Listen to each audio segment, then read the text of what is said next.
Think New Zealand is just about hobbits and rugby? Wait until you find out they banned nuclear weapons so hard they nearly started a war with the United States, or that you can legally change your name to anything, including numbers. You won't believe what happens if you try to name your child for real. Number 15. New Zealand has more Scottish bagpipe bands per capita than Scotland itself. You heard right. This Pacific Island nation is more Scottish than the actual Scotland when it comes to bagpipers. With over 200 registered pipe bands serving a population of just 5 million, that's roughly one band for every 25,000 people. Compare that to Scotland's ratio of one band per 35,000 people, and you'll see why New Zealand's Highland Games are actually bigger events than many you'd find in the Scottish Highlands. Walk through any major city on a Saturday morning and you're likely to hear the haunting sound of bagpipes echoing off modern skyscrapers. The irony? Most Kiwis can't even locate Scotland on a map, yet they've somehow out-Scottish-ed the Scots in at least this one bizarre way. This happened because 19th century Scottish immigrants brought their musical traditions, but found that New Zealand's isolated communities gave them more freedom to maintain and expand these practices than they ever had back home. Number 14. You can be fined $400 for not carrying a light while walking at night, but only in some towns. Sounds unbelievable, but New Zealand has some of the world's most inconsistent local laws. In certain districts like parts of Canterbury, pedestrians are legally required to carry a flashlight or reflective gear after dark, and police actually do issue these fines. Meanwhile, drive 30 minutes down the road and nobody's heard of such a rule. The country has 67 different local councils, each with their own bizarre interpretations of safety regulations. Some towns fine you $200 for feeding seagulls, others will charge you $300 for not securing your garbage bins properly on collection day. It's like living in 67 mini countries with completely different rule books. Tourists get caught off guard constantly because what's perfectly legal in Auckland might land you with a hefty fine in Hamilton. Here's the scary part. There's no comprehensive list of all these local laws, so even locals often don't know what's illegal until they get the ticket. Number 13. New Zealand is the only country where you can legally marry your first cousin, but social suicide if anyone finds out. While most Western countries ban first cousin marriages, New Zealand's Marriage Act has no such restrictions, making it one of only a handful of developed nations where this is completely legal. Yet try explaining this at a family barbecue and watch the conversation die faster than a dropped lamington. The social taboo is so strong that most Kiwis don't even know their own law allows it.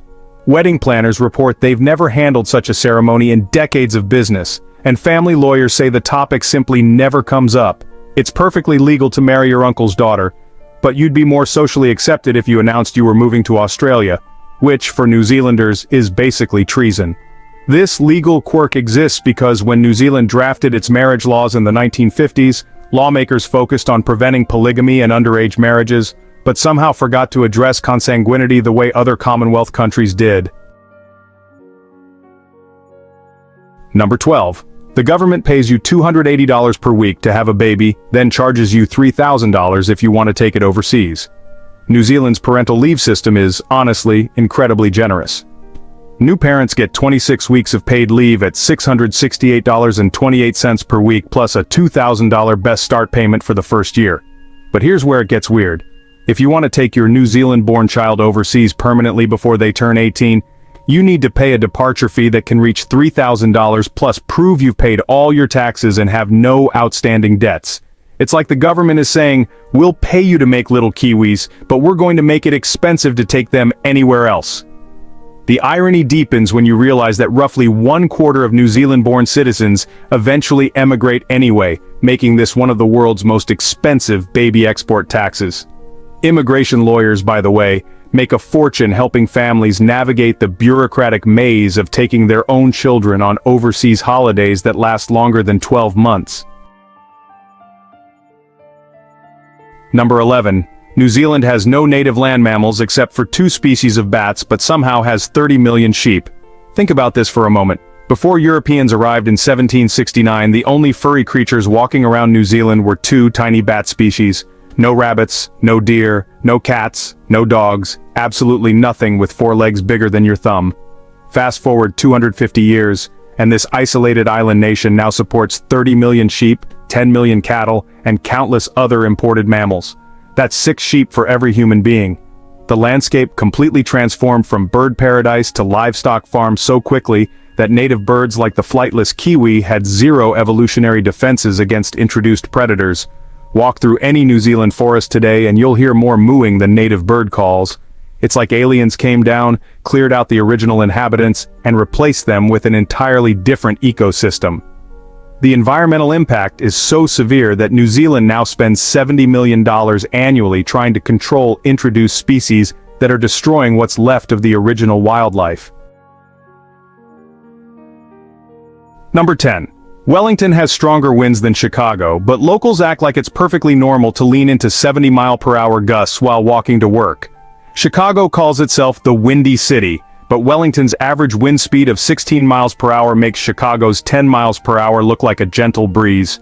On a typical Tuesday morning, you'll see office workers in business suits literally leaning at 45-degree angles into the wind, briefcases held like shields, hair horizontal, ties flapping behind them like flags.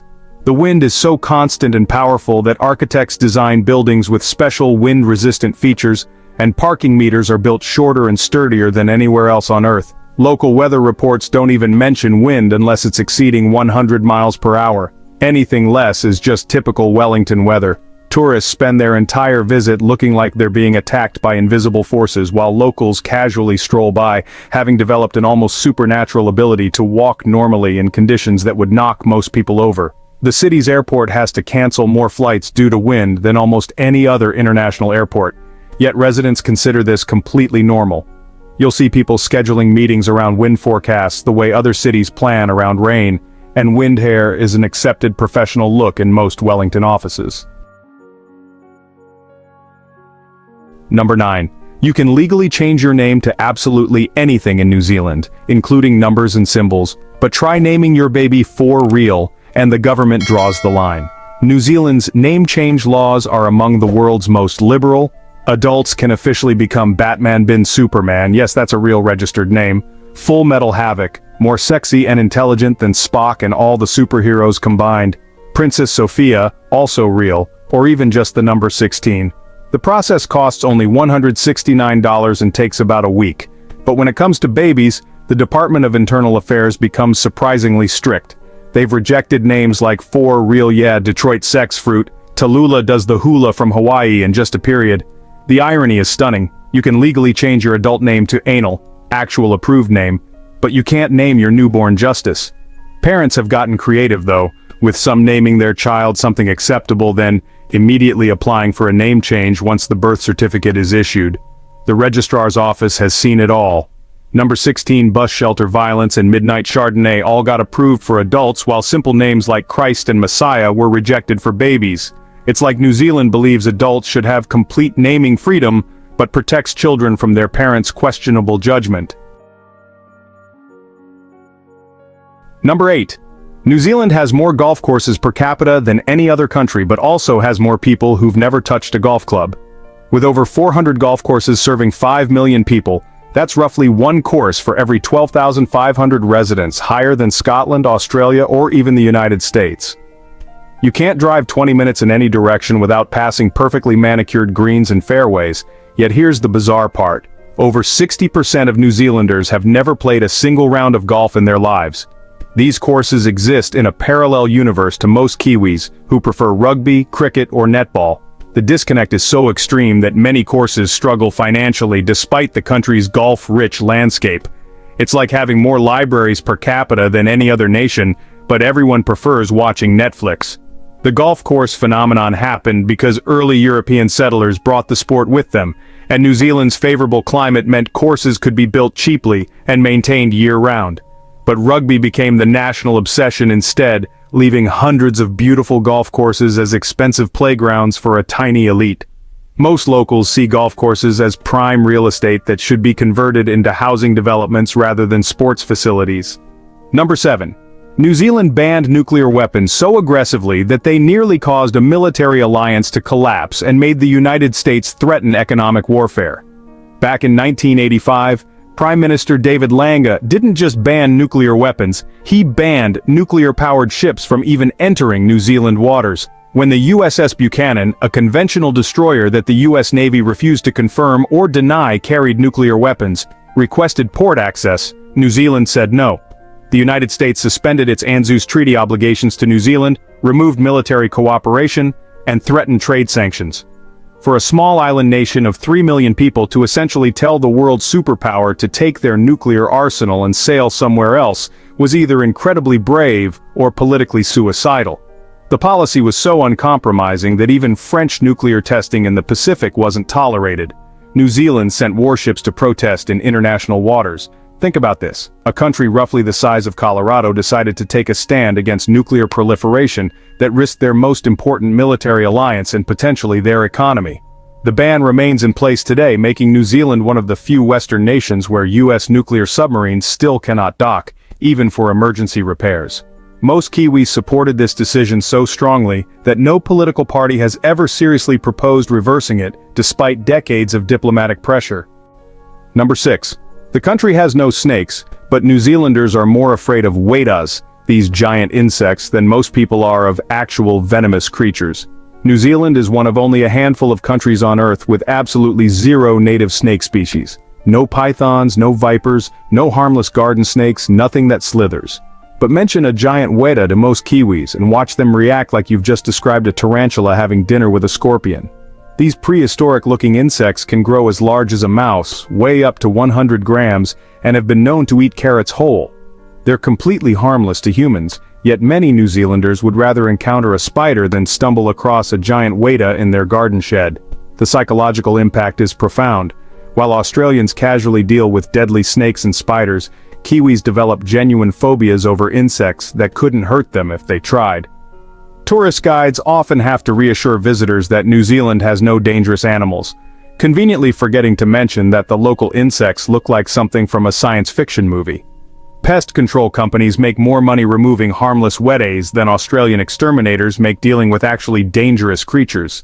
It's like living in one of the safest ecosystems on the planet but being terrorized by oversized crickets. The irony reaches peak levels when you realize these giant insects are actually endangered and legally protected, making them simultaneously the country's most feared and most carefully conserved creatures. Number 5. New Zealand has a town where it's illegal to die, but the government will pay for your funeral if you do it anyway.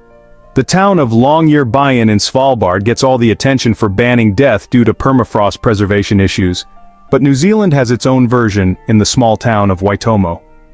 Due to a bureaucratic quirk involving cemetery space and geological instability from underground cave systems, the local council passed an ordinance in 1999, making it technically illegal to die within the town boundaries. The fine is listed as not applicable since enforcement would be impossible, but the law remains on the books. Meanwhile, New Zealand's government provides a funeral grant of up to $2,200 for residents who die anywhere in the country, including Waitomo. So you're technically breaking the law by dying there, but the government will still help pay for your burial. Local funeral directors report they've never turned away a deceased person due to the ordinance, and the law has never been enforced or challenged in court. Most residents treat it as a quirky conversation starter rather than actual legislation, though some elderly residents joke about crossing town lines when they feel unwell. The law exists in a legal gray area where everyone acknowledges it's ridiculous, but nobody wants to be the council member who officially removes the "don't die here" rule from the books. Tourism guides actually use this as a selling point, advertising Waitomo as the town where death is illegal. Number 4. The country has a gender ratio so skewed in some regions that dating apps have started offering distance bonuses to match people across islands. While New Zealand's overall gender ratio is fairly balanced, regional disparities create dating deserts that would make Montana ranchers feel sympathy. Some South Island mining and farming towns have male-to-female ratios exceeding 3-to-1, while certain North Island areas skew heavily female due to healthcare and education jobs. Tinder and Bumble have introduced special algorithms that boost matches between the North and South Islands, and dating app Plenty of Fish offers inter-island connection bonuses where premium features become free if you're willing to date someone more than 500 kilometers away. Some rural men regularly fly from Christchurch to Auckland just for weekend dates, making New Zealand possibly the only country where domestic air travel is a routine part of the dating scene. Women in teaching and nursing often joke about having their pick of partners in small towns, while men in agriculture and mining sometimes go months without meeting single women their age. The situation has created a secondary economy around romance tourism, where city dwellers plan weekend trips to rural areas specifically for dating opportunities. Speed dating events in Wellington regularly attract participants who've driven 6 hours from smaller towns, and some couples maintain relationships across islands for years before one person relocates. It's like the entire country operates as a long-distance relationship waiting to happen. Number 3. New Zealand has the world's most expensive internet, but also the fastest-growing digital nomad population who somehow make it work. Internet costs in New Zealand average $89 per month for basic broadband, nearly double what Americans pay and triple the cost in many European countries. Data caps are still common, with many plans limiting usage to 120 gigabytes per month before throttling speeds.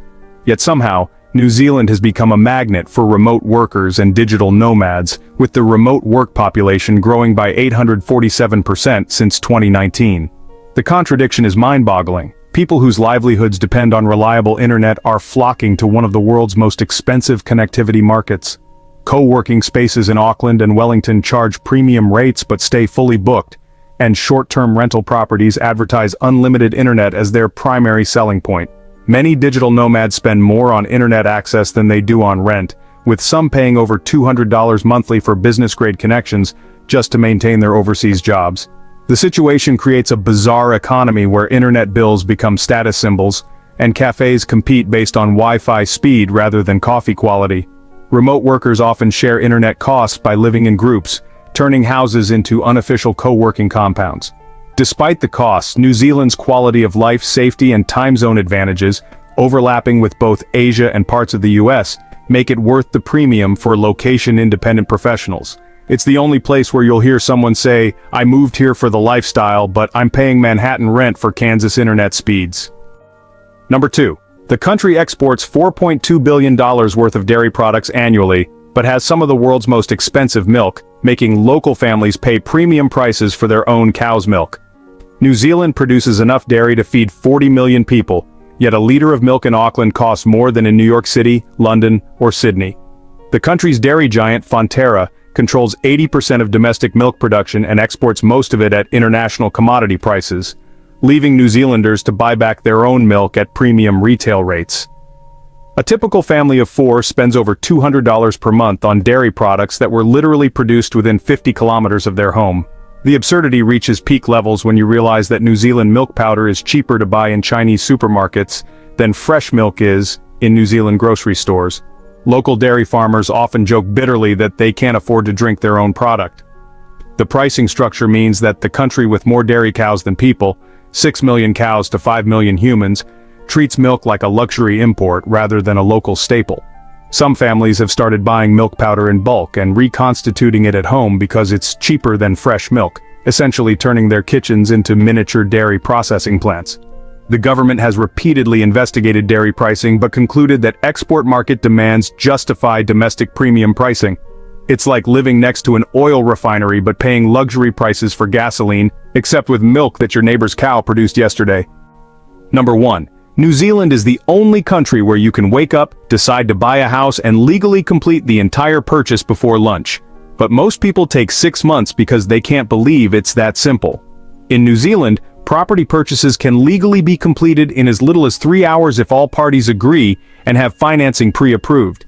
There's no mandatory cooling-off period, no required inspections, no waiting periods for title searches, and no complex escrow processes. You can literally see a house at 9 a.m., make an offer at 10 a.m., sign contracts at 11 a.m., and receive the keys before noon. Yet the average property transaction takes 25 to 30 weeks because buyers, sellers, and even real estate agents can't believe the process is genuinely that straightforward. Most people assume there must be hidden complications and spend months searching for problems that don't exist. International buyers are often convinced they're missing crucial steps and hire lawyers to find additional requirements that aren't there. Real estate agents sometimes intentionally slow down transactions because clients become suspicious when things move too quickly. The system is so efficient that it confuses people accustomed to complex property laws from other countries. Some buyers actually request delays because they feel uncomfortable making such a major purchase too easily. It's the only place where legal simplicity creates psychological complexity, and where the phrase "it can't be that easy" prevents people from taking advantage of a genuinely streamlined system. Foreign investors often spend more on legal fees trying to find complications than they would have spent just buying the house immediately. So we've just discovered New Zealand's most bizarre secrets, from sheep outnumbering humans 6-1 to internet costs that would make your wallet weep to laws so inconsistent you need a GPS and a lawyer just to walk safely at night. Which one shocked you the most? Have you ever experienced New Zealand's legendary winds or paid premium prices for milk while surrounded by dairy cows? Subscribe for more mind-blowing facts about countries that seem normal until you dig deeper.